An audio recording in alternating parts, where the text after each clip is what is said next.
A'udzubillahi minasyaitonirrajim. Bismillahirrahmanirrahim.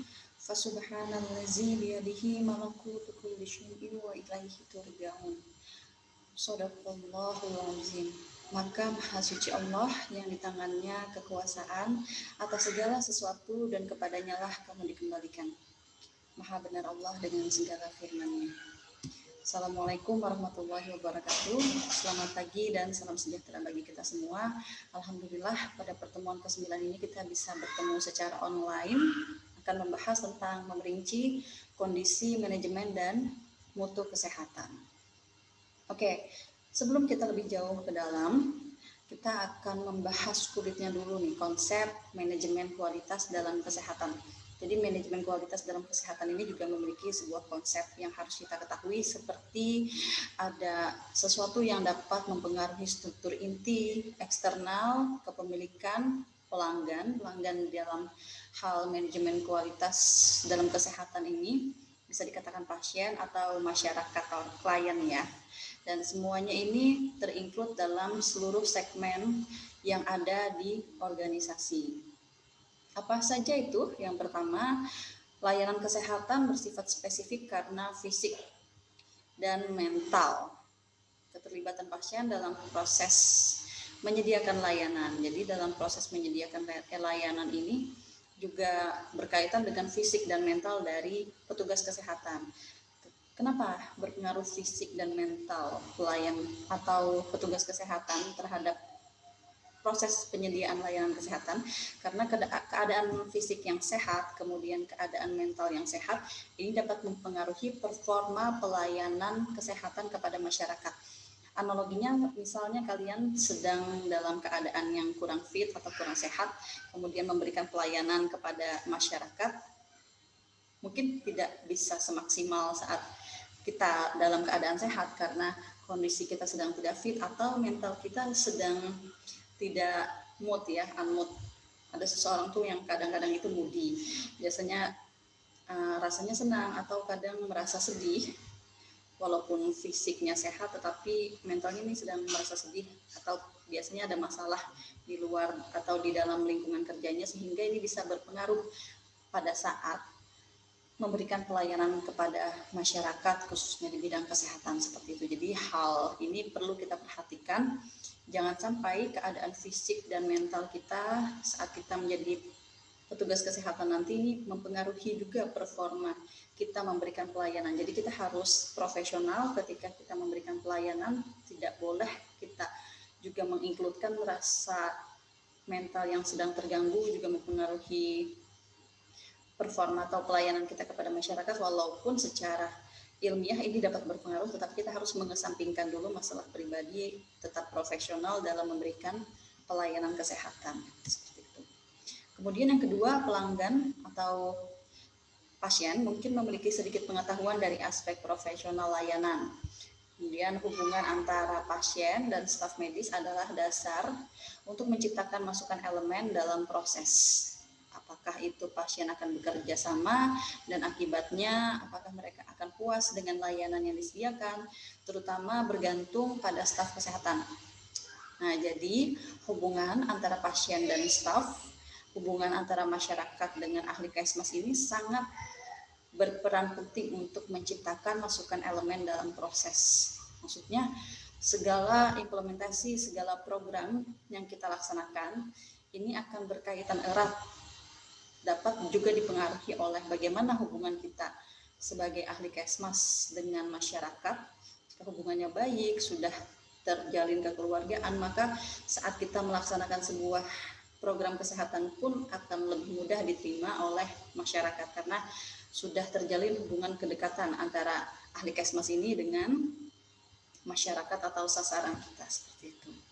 Kemudian yang ketiga, pembayaran dan penyediaan layanan adalah dua hal kegiatan yang benar-benar terpisah dalam perawatan kesehatan. Jadi ada pembayaran dan penyediaan layanan. Nah, biasanya yang membayar layanan kesehatan dilakukan oleh pihak ketiga. Oleh karena itu, penyedia layanan kesehatan harus memuaskan tidak hanya kebutuhan pelanggan, dalam hal ini pasien atau klien, tetapi juga orang yang membayar untuk layanan kesehatan itu sendiri, untuk misalnya asuransi kesehatan. Jadi harapan di dalam sebuah proses organisasi kesehatan ini adalah apa yang masyarakat, apa yang klien atau pasien bayarkan, harapannya juga sesuai dengan apa yang diterima dari pelayanan kesehatan yang sudah diberikan, baik itu pembayaran secara mandiri maupun menggunakan asuransi kesehatan. Pun asuransi kesehatan juga berasal dari hasil iuran dari masyarakat, hasil pengumpulan uang yang dilakukan per bulan untuk membayarkan asuransi kesehatan tersebut. Hanya saja sistemnya yang berbeda antara pasien mandiri dan membayar melalui asuransi kesehatan. Kemudian yang keempat, layanan kesehatan dicirikan oleh kompleksitas koneksi, interaksi antara pasien, klien, dokter, dan lainnya, petugas kesehatan lainnya, pemasok medis dan peralatan non-medis, bahan dan sumber daya, asuransi kesehatan, legislatif, dan badan pengatur lainnya. Nah, sekarang kita masuk ke manajemen kualitas. Di sini ada daftar dasar prinsip-prinsip manajemen mutu dalam perawatan kesehatan. Ya, yang pertama ada fokus pelanggan. Jadi ketika kita memberikan atau berbicara sebuah pelayanan khususnya kesehatan, pasti ada pemberi pelayanan, ada namanya pelanggan atau penerima layanan. Jadi yang pertama, kita harus familiar dengan istilah pelanggan ya. Namun mindset kita samakan persepsi bahwa pelanggan yang dimaksudkan ini adalah bisa jadi pasien, bisa jadi juga masyarakat. Karena petugas kesehatannya juga tergolong menjadi dua jenis, petugas kesehatan medis dan petugas kesehatan non-medis. Oke.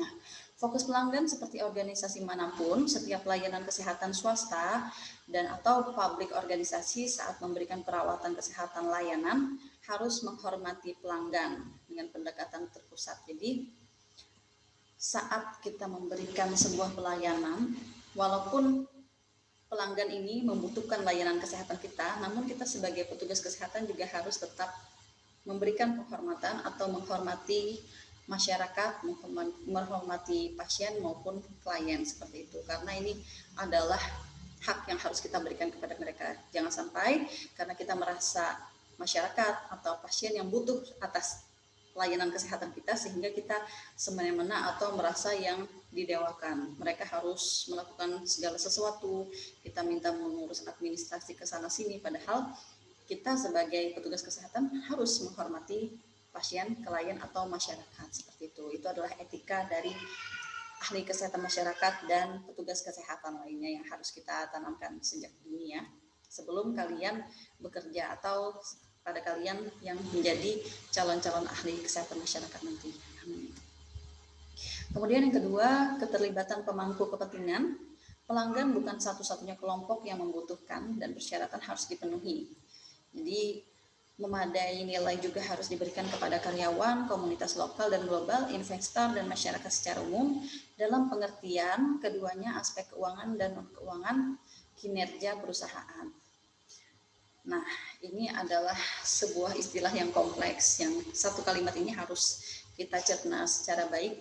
Namun poinnya adalah dari keterlibatan pemangku kepentingan ini harus melibatkan sebuah aspek keuangan dan non-keuangan di sebuah kinerja perusahaan, karena tidak semuanya juga untuk pemangku kepentingan ini kita bisa berbicara terkait keuangan, namun juga harus mengendalikan atau memanajemen dari sisi non-keuangan kinerja perusahaan, khususnya di bidang kesehatan.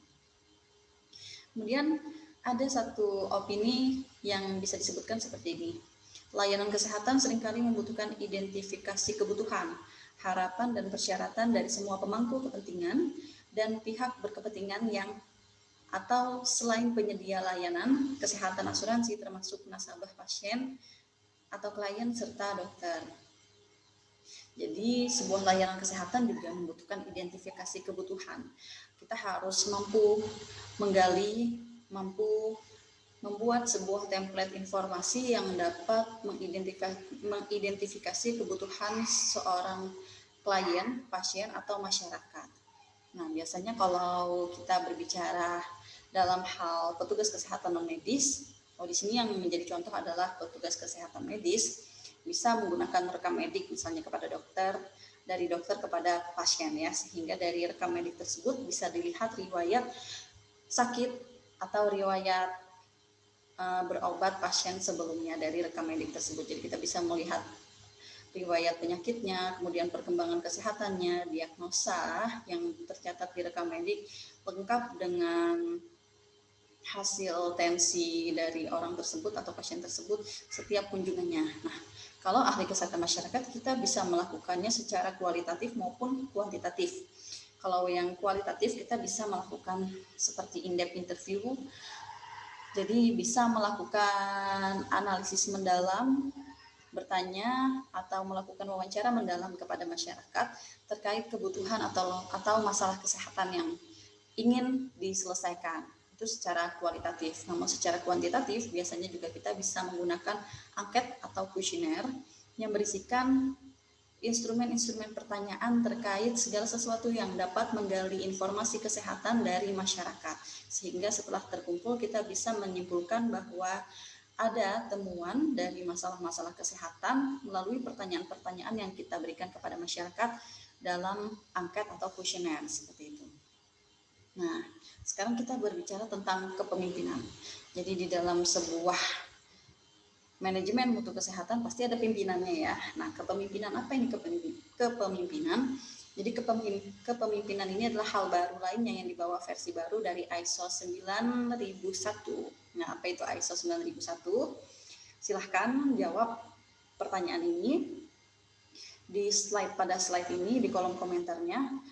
Silahkan masing-masing mahasiswa mencari definisi ISO 9001 dan post jawabannya di kolom komentar. Berikan nama, NIM, dan jawabannya serta sumber dari definisi yang kalian dapatkan tentang ISO 9001. Terima kasih. Nah, saya lanjutkan penjelasannya. Hal baru lainnya di bawah versi baru dari ISO 9001, kepemimpinan sangat penting untuk pengelolaan organisasi kesehatan dan kualitas sistem manajemen organisasi tersebut yang mengadopsi pendekatan yang berpusat pada pelanggan. Jadi pendekatan ini fokus pada pelanggan.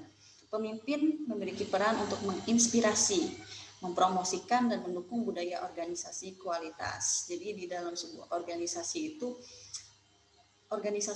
harus dibudayakan. Jadi mengapa harus dibudayakan? Karena di dalam sebuah organisasi ini terdapat roda yang terus berputar, yang pada pertemuan sebelumnya kita sudah bahas bahwa di dalam sebuah organisasi itu ada tahapan perencanaan, tahapan pengorganisasian, hingga tahapan akhir yang disebut evaluasi. Yang di tengah-tengahnya itu ada tahapan implementasi, adalah program yang penting untuk dilaksanakan bagaimana seluruh tahapan ini bisa menuju atau mencapai sebuah goal dari instansi kesehatan yang ingin dicapai, seperti itu. Oke, this is the last slide. Terima kasih banyak atas perhatiannya. Silahkan oleh-olehnya tadi ada satu pertanyaan dari saya untuk menjawab definisi ISO 9001. Silahkan post jawabannya di slide terakhir ini, sertakan nama, NIM, jawaban Anda beserta sumber dari mana Anda mendapatkan jawabannya, baik offline maupun online literatur reviewnya. Terima kasih banyak atas pertemuan 9 kali ini. Semoga bahasan yang kita sampaikan ini dapat bermanfaat dan mengupgrade pengetahuan kita tentang manajemen SDM dan mutu kesehatan. Sampai jumpa lagi di pertemuan ke-10. Nah, insya Allah kita akan bertemu lagi secara online. Terima kasih banyak. Mohon maaf jika terdapat kekurangan. Saya akhiri. Assalamualaikum warahmatullahi wabarakatuh.